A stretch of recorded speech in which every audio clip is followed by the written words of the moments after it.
विद्यार्थ्यांनो, मागील विषयात आपण भिन्नता आणि अनुवंशिकता यावर चर्चा केली। आता तुम्हाला माहिती आहे की भिन्नता हा त्यांच्या पालकांच्या तुलनेत संततीच्या वैशिष्ट्यांमधील फरक आहे। अनुवंशिकता म्हणजे त्यांच्या संततीद्वारे पालकांच्या वर्णांचा वारसा।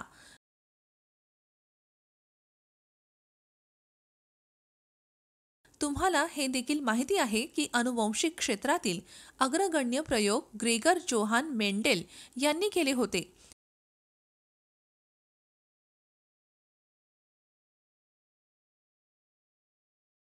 आणि त्यांना आधुनिक जनुकशास्त्राचे जनक म्हणून ओळखले जाते।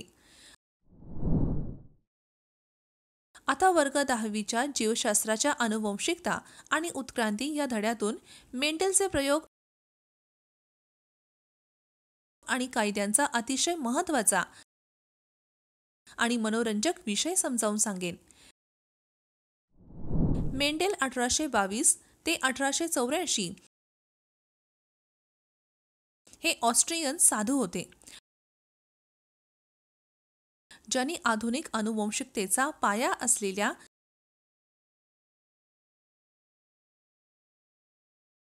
प्रयोगांद्वारे अनुवंशिकतेची मूलभूत तत्त्वे शोधून काढली। त्यांचा जन्म 1822 मध्ये शेतकरी कुटुंबात झाला आणि नंतर ब्रून येथील ऑगस्टिनियन मठात सामील झाला।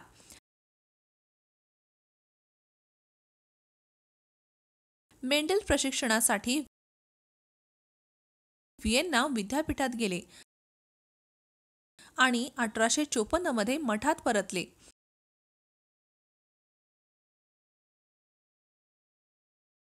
त्यांनी हायस्कूलमध्ये पुजारी आणि शिक्षक म्हणून काम केले। फावल्या वेळेत त्यांनी बागेतील मटारच्या रोपांवर प्रसिद्ध प्रयोग सुरू केले।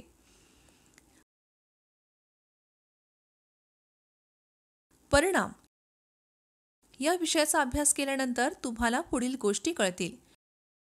मेंडेलियन कायद्याबद्दल जाणून घ्या।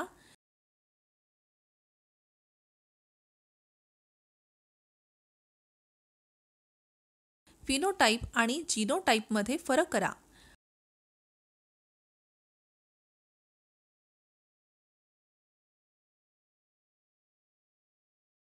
मोनोहायब्रिड आणि डायहायब्रिड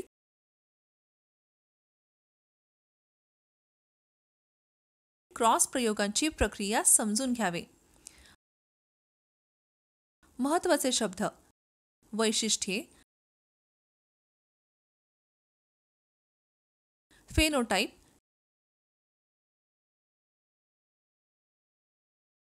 जीनोटाइप, विषम युग्म,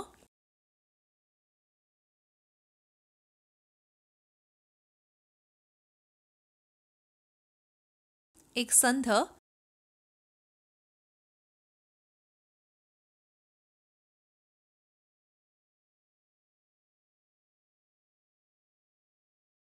स्वतंत्र वर्गीकरण,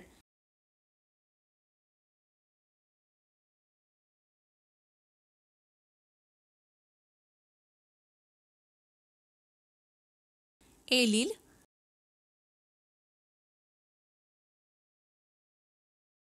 मोनोहायब्रिड क्रॉस,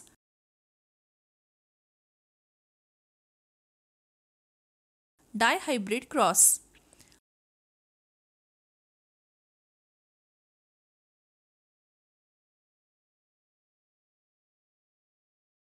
अनुवंशिकतेवर संकल्पना नकाशा पाहूयात।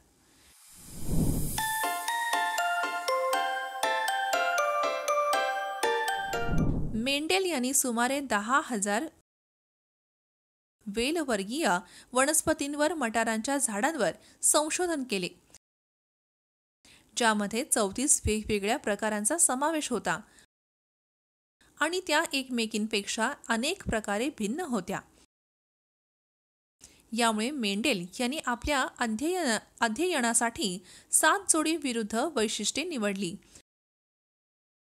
जे पुढील तक्त्यात दर्शवले आहे।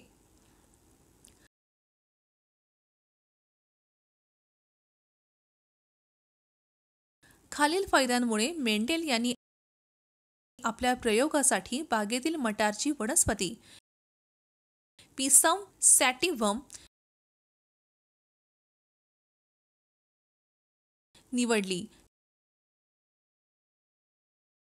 या झाडाची लागवड उघड्या जमिनीत किंवा कुंड्यांमध्ये सहज करता येते.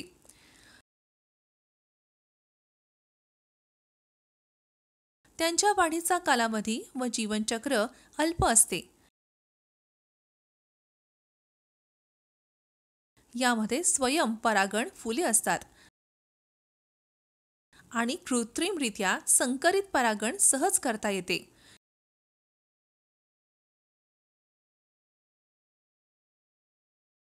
या वनस्पती मोठ्या संख्येने बिया तयार करतात. यामध्ये स्पष्टपणे भिन्न आनुवंशिक वैशिष्ट्ये दिसून येतात. संकरित परागणाद्वारे सुपीक संतती निर्माण करतात.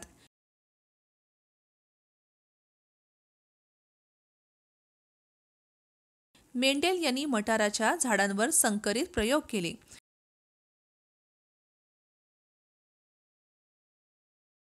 त्यांनी पाहिले की एका वैशिष्ट्याच्या दोन विरुद्ध गुणधर्माचा वारसा स्वतंत्रपणे अभ्यासता येतो. उदाहरणार्थ, उंच आणि बुटक्या वनस्पतींच्या प्रकारामधून वनस्पतीची उंची ठरते. याचप्रमाणे राखाडी आणि पांढऱ्या प्रकारांमधून बियांच्या आवरणाचा रंग ठरतो. त्यांनी या दोन्ही विरुद्ध वैशिष्ट्यांचे शुद्ध किंवा खरी नसलेली वाण मिळवण्यासाठी अनेक पिढ्यांपर्यंत स्वयंपरागण करू दिले. यामुळे त्यांना शुद्ध उंच वनस्पती आणि शुद्ध बुटक्या वनस्पती मिळाल्या. पहिली संतती किंवा F1 पिढीमधील सर्व वनस्पती पिवळ्या बिया तयार करतात.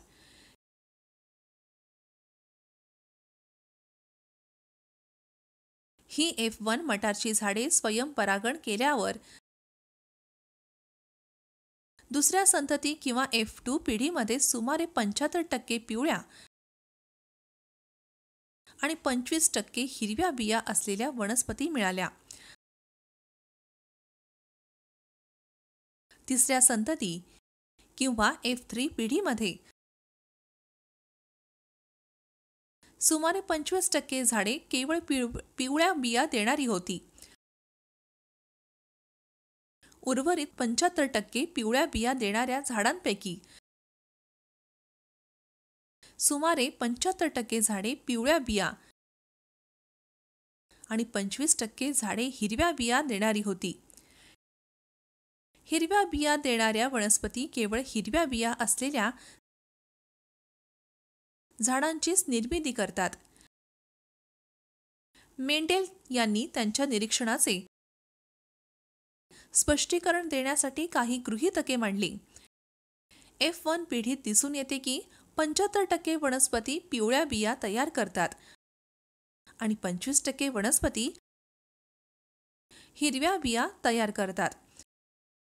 हे फेनोटाइप किंवा बाहेरून दिसणारे वैशिष्ट्ये म्हणून ओळखले जाते आणि हा 3:1 प्रमाण म्हणजे फेनोटाइपिक गुणोत्तर होय. आनुवंशिकदृष्ट्या जेनेटिकली 75% पिवळ्या बिया असलेल्या वनस्पतींपैकी केवळ 25% वनस्पती शुद्ध वाणाच्या असतात आणि पिवळ्या बिया तयार करतात. या होमोझायगस असून त्यांच्याकडे YY असे समान घटक असतात.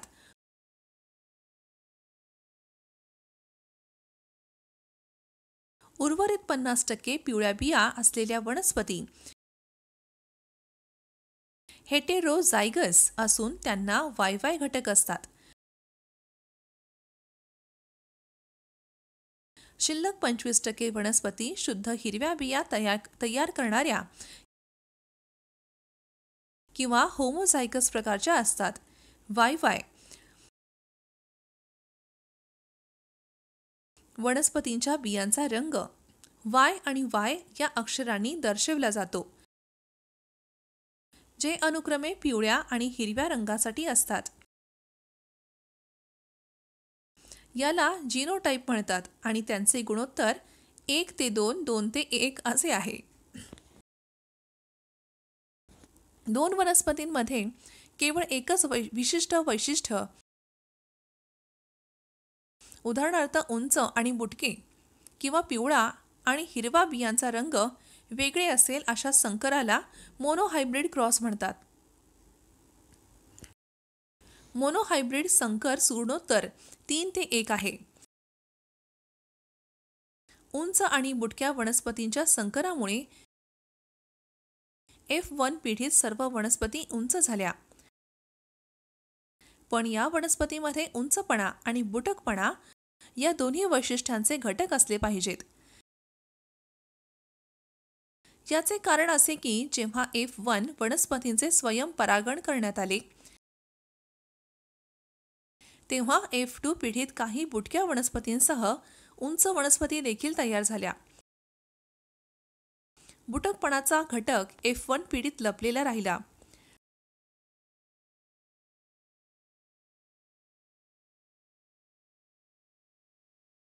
मेंडेल यांनी उंचपणाच्या घटकाला बुटकपणाच्या तुलनेत प्रभावी डॉमिनंट असे नाव दिले, तर बुटकपणाच्या घटकाला अप्रभावी रिसेसिव्ह म्हणाले. F1 वनस्पती हेटेरोझायगस असून तिने आपल्या उंच पालकांकडून उंचपणाचा घटक आणि बुटक्या पालकाकडून बुटकपणाचा घटक वारशाने घेतला आहे.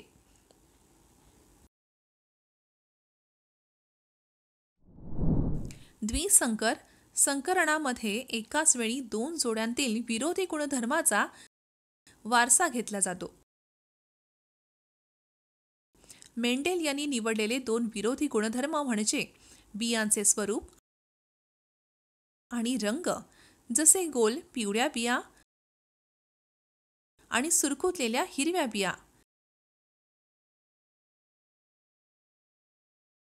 मेंडेल यांनी प्रथम शुद्ध वंशाचे गोल पिवळ्या बियांचे वनस्पती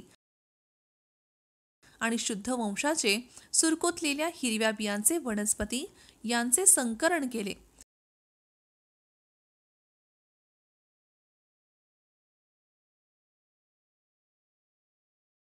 F1 पिढीत फक्त गोल पिवळ्या बिया तयार झाल्या. यावरून असे निष्कर्ष काढण्यात आले की गोल आणि पिवळ्या बिया या सुरकुतलेल्या आणि हिरव्या बियांपेक्षा प्रभावी डॉमिनंट आहेत. जेव्हा F1 पिढीतील गोल पिवळ्या बिया असलेल्या संकरित वनस्पतींचे आत्मपरागणाद्वारे संकरण केले गेले, तेव्हा F2 पिढीत 4 प्रकारच्या वेगवेगळ्या आकार व रंग संयोजन असलेल्या बिया प्राप्त झाल्या. द्विसंकर संकरणामुळे F2 पिढीत 4 प्रकारची संतती निर्माण झाली. यामध्ये 9 वनस्पतींमध्ये 2 प्रभावी गुणधर्म, 3 वनस्पतींमध्ये 1 प्रभावी आणि 1 अप्रभावी गुणधर्म, 3 वनस्पतींमध्ये दुसरा प्रभावी आणि दुसरा अप्रभावी गुणधर्म, तर 1 वनस्पतीत 2 अप्रभावी गुणधर्म होते. द्विसंकर संकरणादरम्यान F2 पिढीत गोल हिरव्या आणि सुरकुतलेल्या पिवळ्या या 2 नवीन गुणधर्म संयोजनांची निर्मिती झाली. F2 पिढीतील प्रत्येक गुणधर्माचे प्रमाण 9 ते 3, 3 ते 1 होते.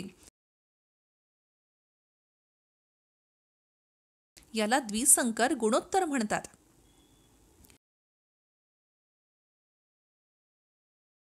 प्रत्येक गुणधर्मासाठी असलेले घटक स्वतंत्र राहतात आणि गॅमेट्समध्ये त्यांची ओळख कायम ठेवतात. पनेट स्क्वेअर हे ब्रिटिश अनुवंशशास्त्रज्ञ आर.सी. पनेट यांनी तयार केलेले एक चार्ट असून त्याचा उपयोग अनुवंशशास्त्राचा अभ्यास करण्यासाठी केला जातो.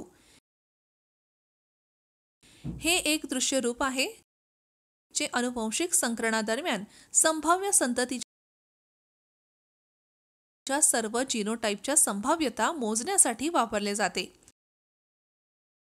मोनोसंकर आणि द्विसंकर संकरणाच्या प्रयोगावर आधारित मेंडेल यांनी अनुवंशशास्त्राची 3 महत्त्वाचे नियम मांडले, ज्याला मेंडेलचे वारशाचे नियम म्हणतात. प्रभावीपणाचा नियम: जेव्हा एक किंवा अधिक विरोधी गुणधर्म असलेल्या 2 समरूपी व्यक्तींमध्ये संकरण होते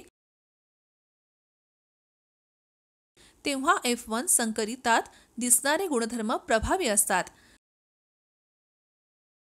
तर जे गुणधर्म दिसत नाहीत ते अप्रभावी असतात. विभाजनाचा नियम किंवा गॅमेट्सचा शुद्धतेचा नियम: जेव्हा F1 संकरितात विरोधी घटक एकत्र येतात तेव्हा ते कोणत्याही मिश्रणाशिवाय एकत्र राहतात आणि गॅमेट तयार करताना विभाजित होतात, ज्यामुळे प्रत्येक गॅमेटमध्ये फक्त एक घटक जातो. स्वतंत्र वर्गीकरणाचा नियम: जेव्हा 2 किंवा अधिक गुणधर्म एकाच वेळी वारसा मिळवतात तेव्हा एका जोडीचे घटक दुसऱ्या जोडीपासून स्वतंत्रपणे वर्गीकृत होतात. हे मेंडेलच्या वारशाचे नियम होते आणि पुढील विषयात तुम्ही उत्क्रांतीबद्दल शिकाल. पुढील भागासाठी तयार रहा.